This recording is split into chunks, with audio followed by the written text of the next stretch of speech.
पिप चूहा अपने बड़े भाई बेनी के साथ रहता था। उनके पास सबसे आरामदायक चूहे का बिल था।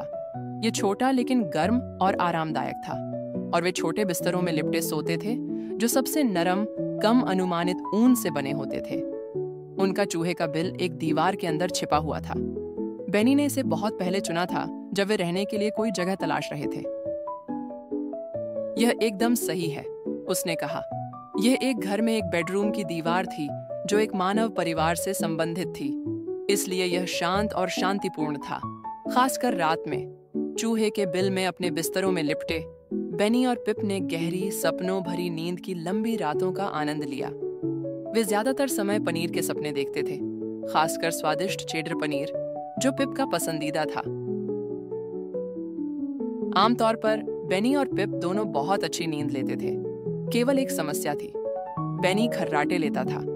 कुछ रातों में पिप पनीर के एक अद्भुत सपने से जाग जाता था और बेनी को खर्राटे लेते हुए सुनता था। कभी कभी यह एक सूंघने की आवाज होती थी और कभी कभी ऐसा लगता था कि वह खुद से ही हंस रहा है। बेनी ने कुछ बहुत ही मजेदार आवाजें निकाली।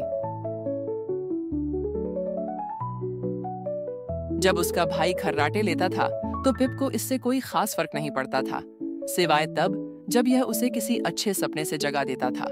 कभी कभी वह चाहता था कि उसका अपना माउस होल हो, जब उसे कभी कोई परेशानी न हो और वह चेडर चीज के अंतहीन सपनों का आनंद ले सके।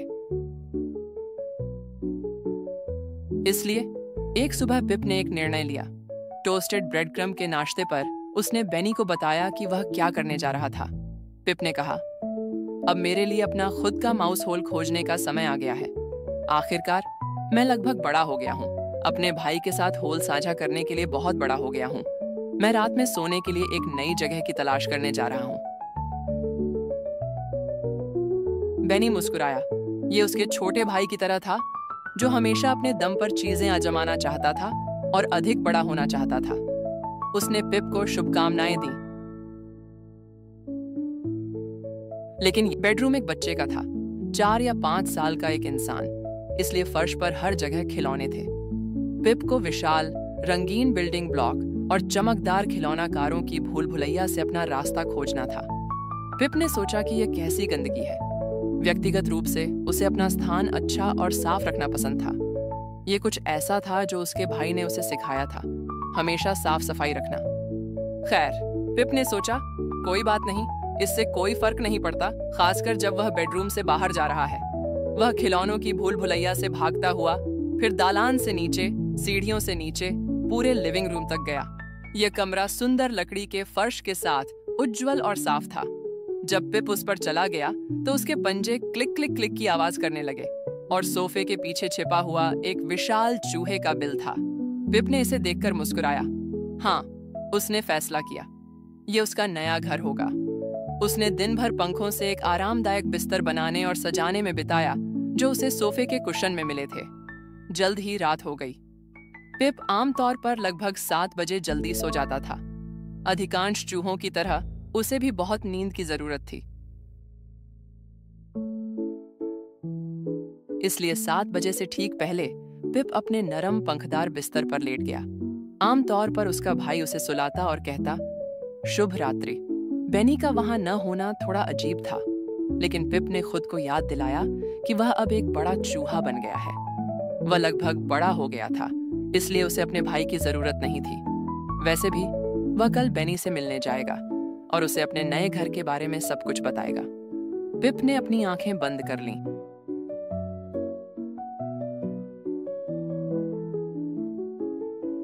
पिप को ऊपर से आवाजें सुनाई दे रही थीं। मानव परिवार सोफे पर बैठा था, एक दूसरे से बातें कर रहा था, और जब पिप ने सोफे के किनारे से बाहर झांका तो उसे सामने की दीवार पर बड़ा टीवी दिखाई दिया। स्क्रीन चमकती, चलती तस्वीरों से भरी थी और यह सभी तरह की आवाजें कर रहा था।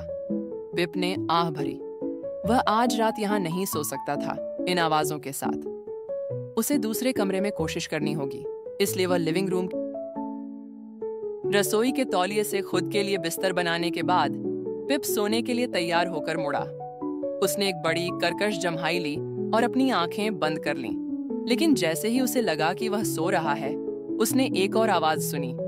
ये पानी के एक बड़े झरने के साथ खनक और खनक की आवाज की तरह लग रही थी। यह फिर से पानी के बहने जैसी आवाज थी, लेकिन यह पहले से ज्यादा तेज थी, जैसे बारिश की बौछार या झरना।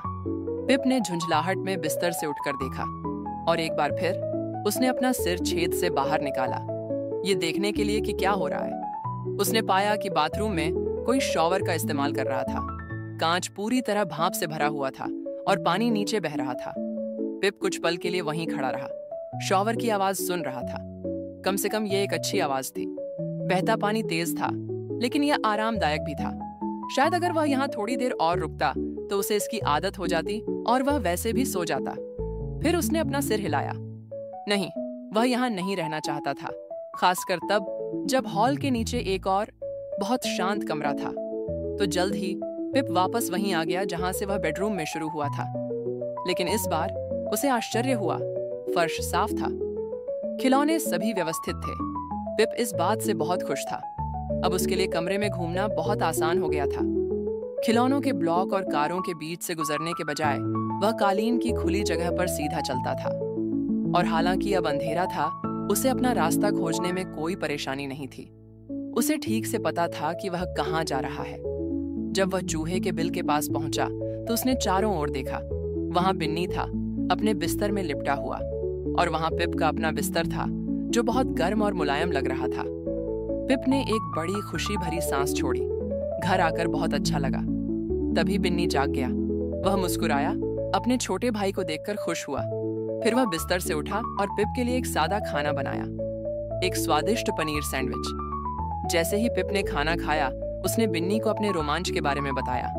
उसने कहा कि यह मजेदार था। घर बहुत बड़ा था और अभी भी बहुत कुछ तलाशना बाकी था, लेकिन तलाश करना दिन के समय के लिए था। रात में वह यहाँ अपने भाई के साथ घर पर रहना ज्यादा पसंद करता था। पिप ने आधी रात का नाश्ता खत्म करने के बाद अपने आरामदायक ऊनी बिस्तर पर लेट गया। बिन्नी ने उसे लिटाया और कहा, शुभ रात्रि। फिर वह अपने बिस्तर पर वापस चला गया। पिप खुशी से लेट गया।